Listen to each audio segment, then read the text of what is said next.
শেখ হাসিনা আপনি চট করে ঢুকবেন, আমরা জামাত শিবির 18 কোটি মানুষ আপনাকে ফাঁক করে ধরবে, করে ধরে পদ্মা নদীতে সুন্দর করে ডুবাবো।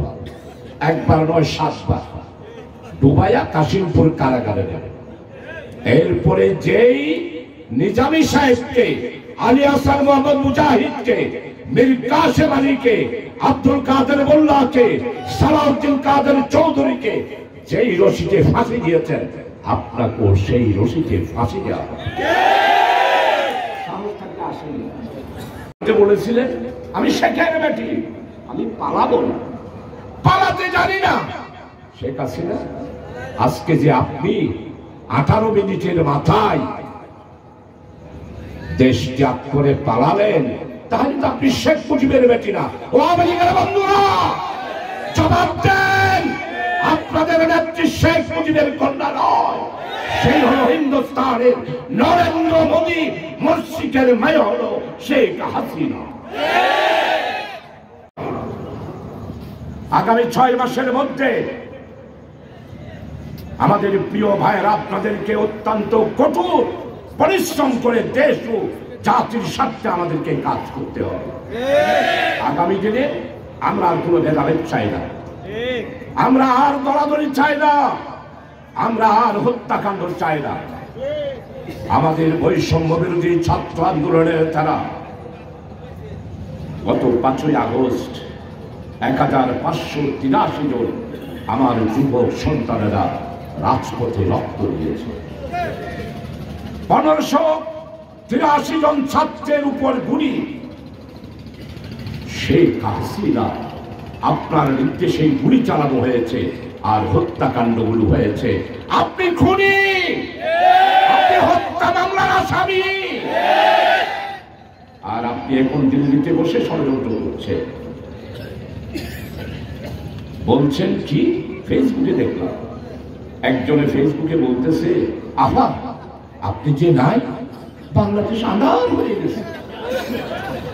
আহা আপনি যে নাই, বাংলাদেশের মানুষ কিভাবে কাঁদতেছে। আবার ওইদিকে বর্ডারের কাছাকাছি এমন তো ফুলইন্ডিয়া, ওর চোখে কোনোদিন পানি ছিল না।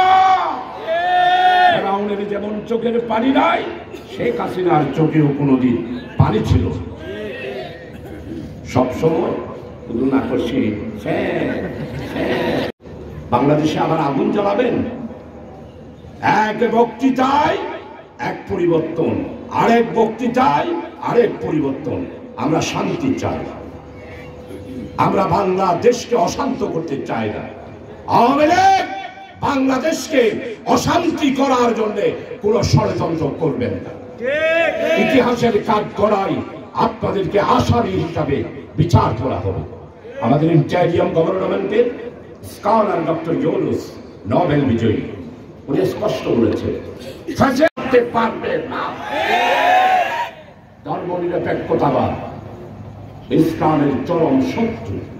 ধর্মনিরপেক্ষতাবাদ, আমি সুন্নি ভাইদেরকে বলব, আপনারা এই আবুল তাবুল ওয়াজ না করে ফাতিহা, সাজ্জিন্না, সল্লিদ্দিনা, আল্লাহু আকবার, আল্লাহু রাব্বি, মুহাম্মদ নবী কইরা জাতিরা দিনের বিভক্ত না করে ধর্মনিরপেক্ষতাবাদের বিরুদ্ধে, ইসলামের দুশমনদের বিরুদ্ধে বক্তব্য রাখুন। সালাত মিয়া সাধান চৌধুরীর চেয়ে বেশি করতে পারবেন না। কেন আমি যেইভাবে করবো আপনারা সেইভাবে করতে পারবেন না। আমরা ছোটখাটো এই বিষয় নিয়ে তালাক করতে চাই না। আমাদের আমিরি জামাত ঘোষণা করেছে আলেমদের ঐক্য থাকতে হবে। ছোটখাটো মশলা বিরোধ দিয়ে আর বিভেদ নয়। আলেমদের মধ্যে যেই দেওয়াল, সুন্নি এবং ওয়াহাবিদের মধ্যে যেই দেওয়াল, সেটা চুরমার করে দিয়ে আলেমদেরকে ঐক্যবদ্ধ করে আগামী দিনে ইসলামী বিপ্লব সংগঠিত করার জন্য, জাতীয় ঐক্য গঠন করার জন্য জামাত ইসলামী উদ্যোগ গ্রহণ করেছে। এই জন্য সর্বনাশ দরবারে চলে গিয়েছে আমিরে জামাত। আমাদের দেশে 92 লক্ষ লোক বেকার। এই 92 লক্ষ লোক বেকার লোকদের সমস্যার সমাধান করতে হবে। আমাদের দেশ সুজলা সুফলা, শস্য শ্যামলা, ধনে ধান্যে পুষ্পে ভরা বাংলাদেশ।